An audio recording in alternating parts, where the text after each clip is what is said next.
Салам достор, Уят эмес подкастын угуп жана көрүп жатасыздар. Бүгүн биз болсо айымдар үчүн жана эркектер үчүн кандай коргонуу каражаттар бар экенин билип көрөбүз.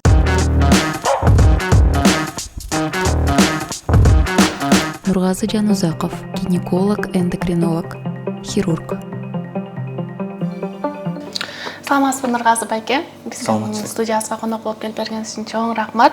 Бүгүн сиз менен айымдардын контрацептивдери тууралуу сүйлөшөлү, тактап айтканда коргонуу каражаттары жөнүндө сүйлөшөлү деп чечтик. Гинеколог катары айтсаңыз, кандай түрлөрү бар жана көп колдонулган түрлөрүнө токтоло кетсеңиз айымдар үчүн? Негизи контрацептивалар биринчиден ал деген кок дейт, комбинированный оральный контрацептивы. Экинчиден барьерный методы, презерватив. Анда түрлөрү бар, мужской презерватив, женский презерватив. Барьерный метод болгондо жанагы внутриматочный спираль деп айтат. Анын деле аябай түрлөрү көп эле бар. Внутриматочный спираль гормон менен. Ага мисалы Мирена карайт да, Мирена. Мирена деген спираль левоноргестрел менен контрацептив ошондой болот да. Анан дагы мисалы депо-провера, бирок ал деген гормоналдык, бирок деген длительного действия дейт аны. Мисалы или дагы анан ар кандай мази бар да. Аны перед половым контактом используется.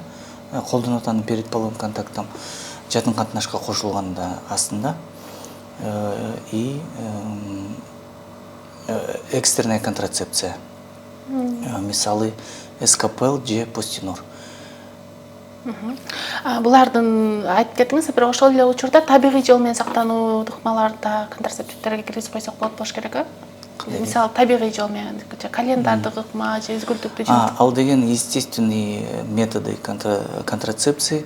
Мисалы календарный метод болгондо, бирок ал ненадежный метод. Аны колдонуш үчүн желательно врач менен сүйлөшүп эмеш керек. Анткени деген менструальный цикл идеальный болуш керек. Анан эч кандай внешний факторлор болбош керек да. Анткени деген овуляция башка күнү келип калышы мүмкүн, эрте келиши мүмкүн, же кечирээк келиши мүмкүн. Ошон үчүн календарный метод менен колдонсо болот, бирок ал ненадежный метод. Аны желательно врач менен контроль кылып эметкен болот. Же прерванный половой акт дейт аны, когда в принципе ошо өзүнүн названиясынан түшүнүктүү дегенде, половой контакт болгондо эокуляция влагалищенын ичинде болбойт да, жатын органдарга. Ошондой деле контрацепциялар бар, бирок алар ненадежный контрацепцияларга каралат да. Ушул жерден жанагы эмисип жатканда дагы бойго бүтүү ыктымалдыгы бар да, ушуга да токтоло кетсеңиз Нургазы байке. Көпчүлүгү эмисип жатканда бойго бүтпөйт деп ойлошот да.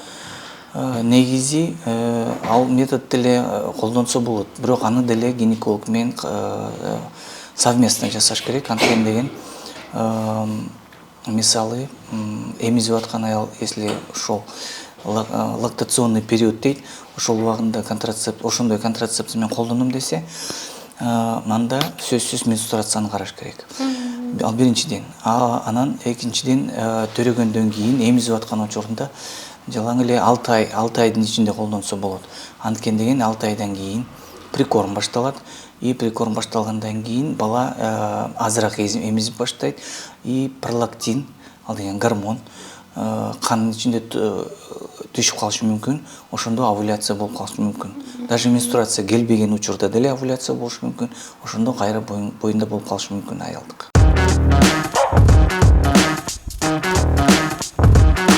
Нурбол Курманбеков, уролог, андролог, саламаттык сактоонун отличниги, АУК жана ЯУ мүчөсү. Биз ошол гинеколог менен сүйлөшкөндө контрацептивдерди сураганда аябай толтураан санап берди да. Анан уролог катары эркектер үчүн кандай коргонуу каражаттары бар, ошону айтып бере аласызбы?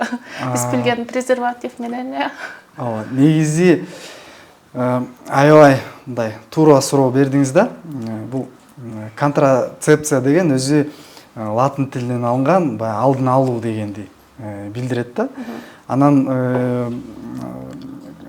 контрацепция деп коебуз биз, ошол бойго бүтүп калууну алдын алуу жолдору, ошол каражаттары тууралуу мындай айтылган термин. Ошондой эле жыныс инфекцияларын алдын алуу үчүн да. Эми мен ошого акырын баратам, азыр сизге түшүндүрүп берейин.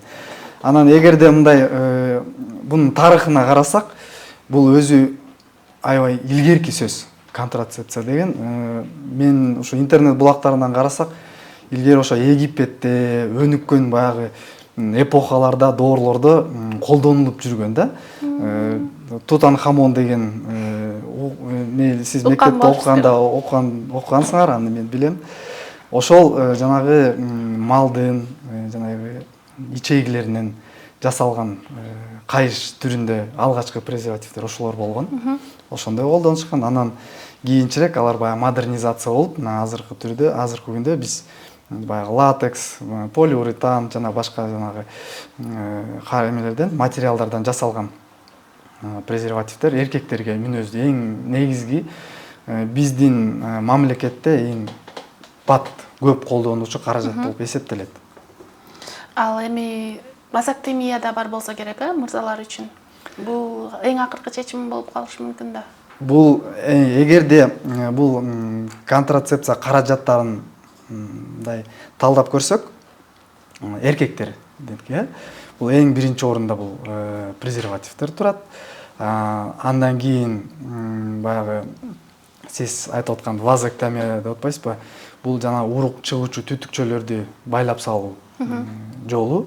Ошол бул бирок бизде өтө сейрек кездешет, анткени бул жолго баруу өтө оор нерсе. Анан бул кайра артка кайтпай турган нерсе да. Эгерде байлап койгондон кийин ал баягы эркек мүмкүнчүлүктөн ажырайт, балалуу болуу мүмкүнчүлүгүнөн ажырап калат. Ошондуктан буга өтө кылдат мамиле кылып келишет. Өтө сейрек, бирок бар. Презерватив деп калбадыңызбы, Нурбол? Анан көпчүлүк мырзалар бизге жазган окурмандарды айтышат да, презервативди колдонуу ыңгайсыз, биз табигый методдорду колдонобуз. Бул канчалык эффективдүү депчи? Жакшы суроо экен. Табигый методдорду эми бул баягы урук чыгууну тышка, жатындын ичине жасабай, тышка өзүнчө бөлүп чыгаруу болуп эсептелет. Эми бул деле өтө оор нерсе, себеп дегенде бул жыныстык катнаш болуп атканда, эми өзүңүз түшүнөсүз, баягы бул эки адам ошол махаббаттын кумарына батып, кээ бир учурларда ал нерсени экинчи орунга коюп дагы бул ойлонуп аткан баягы нерсеси болбой калышы да мүмкүн да. Ошон үчүн мен эми азыр баягы плюс-минус деп коет, ошолорду айтып коеюн да. Мисалы, кадимки эле презерватив деген бул дүйнө жүзү боюнча эле биринчи орунда турат. Себеп дегенде бул эң жеңил, мына легкодоступный деп коет, каалаган дарыканадан, дүкөндөрдөн керек болсо ошол жерден алып алабыз да. Жеңил болот. Анан эң жакшы плюс бул ошол биз айтып аткан контрацепция 98% аткарылат. Эгерде бир айрылып же бир бүтүндүгү бузулуп калган учурлар эле болуп калбаса, ошол анан эң негизгиси бул урогениталдык жана секс инфекциялар деп коет. Ошолордон кабылдайт, ошолордун оорулар болбош үчүн алдын алат. Анан эң коркунучтуу ошол жанагы ВИЧ, СПИД ооруларын алдын алат. Бүгүнкү учурда бул презерватив эң мындай актуалдуу колдонуучу каражат. Анда жана мырзалардын бул презервативди колдоп жатканда ыңгайсыздык жаратат дегени бул чындыкка дал келбейби? Ыңгайсыз жараткан учурлар болот. Себеп дегенде эркектер дүйнө жүзүндө канча миллион миллиард эркек болсо, ошонун бардыгынын өзгөчөлүгү бар. Тактап айтканда, баягы сезимталдыгы, ар бир уровеньге, деңгээлге бөлүп койсок, кээ бир аябай сезимтал болот. Бир кичине бир тийүү же бир мындай бир ашыкча кыймыл аракеттер болгондо чыдабай ушундай баягы оргазм деп коет, ошого жетип бат эле баягы бүтүп калышы мүмкүн да. Кээ бирлердики ошол нервдик баягы майда-майда жипчелер сезимтал эмес, ушундай бир жыныстык катнаш убагында ошол сезимдер жакшы сезилбей, анан ошолор да ыңгайсыз жаратышы мүмкүн. Презерватив өз кезекте ошондой адамдардыкын өздөрү баягы нервтер жакшы иштебесе да козгоп бул баягы сезимди дагы мындай күчөтөт да. Ошондон ошондой адамдар мындай презервативди көп жактыра беришпейт. Ал эми баягы аябай сезимтал ушундай адамдарга нерв баягы жиптери, ошол сырткы жыныстык мүчөлөрүнүн терисинде болгон нервтер аябай сезимтал болгондуктан ошолорго презерватив колдонсо ошол кичине азаят деңгээли. Анан кээ бир учурларда жыныстык катнашты кичине узартууга дагы жардам берет. Презервативдин эффективдүүлүгүн 98-99% дедиңиз, а 100% коргогон контрацептивдер барбы? Жок. Жазылча андай. Тилекке каршы андай жок. Эми ал эмне үчүн жок? Анткени биз ошол контрацепция каражаттарын колдонгондо ошолордун колдонуу эрежелерин 100% аткарбайбыз да. Жөнөкөй нерселер. Ошол упаковканы сыртында ошо жабылып турган ошону ачуу эрежеси, кантип ошону колдонуу, кантип ошону чечүү, ошонун баардыгын биз толук аткарбайбыз. Ошондуктан ошол 98% дегенибиз дагы кичине бир ошолор туура эмес жасагандыктан ылдыйлап калат. Пайыз төмөндөп кетиши мүмкүн турбайбы?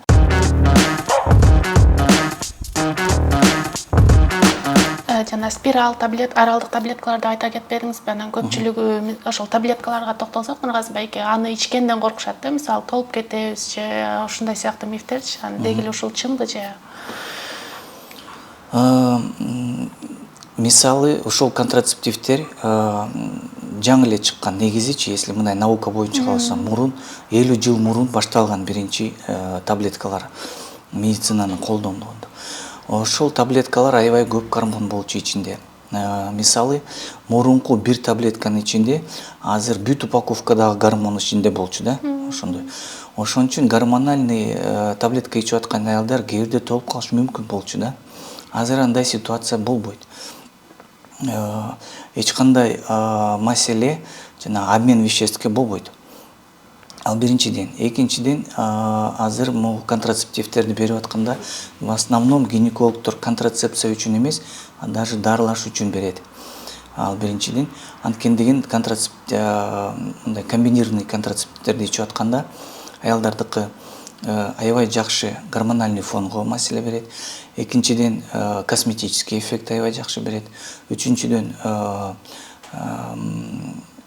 онкозаболеваниядан сактайт, профилактика болот. Воспалительный заболеванияларга профилактика болот. Сразу айтып коеюн, кээ аялдарга воспалительный заболеванияга профилактика болот деп айтканда ойлойт, сифилистен, гонореядан, спидтен сактайт деп ойлоп калат. Андай эмес. Но в основном воспалительный заболевания бактериального генеза ошондон профилактика аябай жакшы берет. Анткени деген ошол контрацептив ичип атканда цервикальная слизь густая болуп калат да, ошондо воспалительный инфекция азыраак болот. И кээ бир аялдар эмнеден коркот? Контрацептив ичкенден кийин, гормоналдык контрацептив ичкенден кийин бесплодие болушу мүмкүн деп ойлойт. На самом деле андай эмес. Анткени деген наоборот, биз кээ бирде комбинированный контрацептивдерди бесплодие дарылаш үчүн беребиз. Узак периодка беребиз контрацептивди, анан резко отмена кылгандан кийин боюнда болуп калат. Аны деген ребаунд эффект деп айтабыз. Өмүр бою ичерсе болобу ушундай таблеткаларды үзгүлтүксүз же атайын бир мөөнөткө эле ичиш керекпи? Өмүр бою ичсе болот. Бирок в основном биз гормональный контрацептивдерди менопаузага чейин назначение кылабыз. Кээ бир аялдар коркот, что көп узак ичкенден кийин сөзсүз пауза кылып организмге салыш керек деп ойлойт. На самом деле эч кандай пауза кереги жок. Прием боло берет. Бирок гормональный контрацептивдерди сөзсүз гинеколог менен чогуу кеңешип анан алып ичиш керек да. Анткени деген ал контрацептивдердики түрлөрү бар. Анан ошол түрлөрү өзү показаниясы менен берилет. Ал деген возраст караштуу, гинекологические заболевания караштуу, анан менструальный цикл караштуу, ошонун баарын карап специалист менен кошуп алыш керек. Нургазы байке, айтсаңыз, гинеколог катары көпчүлүгү ошол контрацептивдерди мисалы балалуу болгубуз келбегендер гана колдонушу керек деп ойлошот да, бирок бул жерде жыныстык жол менен жугуучу инфекцияларды алдын алуу үчүн да бул эң жакшы методдор болсо керек. Ушул аны да токтолсоңуз. Мисалы гормональный нарушение алдардыкы аябай бат эле болот да. Анткени деген менструальный циклдын регуляциясы головной мозгтон башталат. Мисалы любой стресс, анан экология, питание, анан башка көп факторлор менструацияга и гормональный фонго аябай берет да. Ошон үчүн аны түздөш үчүн желательно ошол контрацептивтерди колдонууга. Анткени деген контрацептивдин ичинде именно аялдардын керектүү гормондор бар да, и менструальный циклдын жанагы бүт механизм түздөйт. Мисалы даже стресс болсо же башка травма, башка проблема болсо, ошо контрацептивтерди ичип атканда гормональный фон өзүнүн ордунда калып калат да. Ошондо бүт гинекологиялык көбүнчө гинекология ооруларга аябай жакшы профилактика берет. Жыныс инфекциялардын алдын алуу үчүн контрацептивтерди колдонууда бул жерде презерватив болсо керек. В основном презерватив, барьерный метод. Бирок презервативди колдонууга билиш керек 90%га чейин жардам берет да. Бирок 90% ал жакшы цифра негизичи. Мисалы кээ бирде половой контакт болгондо, кээ бирде туура эмес колдонуу болгондо инфекция все равно болушу мүмкүн да. Мисалы менин пациенттердин арасында туура эмес колдонгон болгон презерватив кээ бирде чечилип кетет же айрылып калышы мүмкүн, кээ бирде туура эмес кийет. Аны даже ситуация болгон, что бир пара презервативди колгондон кийин аны кайра оңдоруп, анан кайра колдончу. Ал туура эмес, конечно. Ошон үчүн инфекцияга анда ошол барьерный метод жардам бере албайт. Биз буга чейин мужской презервативди эле угуп келгенбиз, анан акыркы убактарда женский деп да чыга баштады да. Ал дегенде эмне ошого да айтып берсеңиз. Женский презерватив негизи ал деле изделие резинадан жасалган, бирок сырты башкача да. Аны женщина половой контакттын алдында өзү салат влагалищенин ичине. Аны кандай колдонууга инструкциясы бүт упаковкаларында бар. Даже сүрөттөрү менен бар. Ал проблема эмес. Ошон үчүн если айымдар женский презерватив менен колдоном десе, анда спокойно аны ачып, жана сүрөтүн карап, инструкциясын карап колдонсо болот. Абдан сонун маалыматтарды бердиңиз, Нургазы байке. Анан ошол подкасттын соңунда болсо, эмне үчүн ошо контрацептивтерди колдонуу керек? Сизден бир кеңеш болсун. Эмне үчүн? Биринчиден, контрацептивтерди колдонуш керек, анткени деген незапланированная беременность ден соолукка аябай опасно. Ал биринчиден. Экинчиден, незапланированный беременность болгондон кийин в основном аялдар аборт кылат. Безопасных абортов не существует. То есть безопасный аборт жок. Наиболее безопасный бүгүн азыркы заманда жанагы таблетированный аборт деп айтат. Бирок гормональный изменение аборттон кийин сөзсүз болот. Гормональный стресс сөзсүз болот.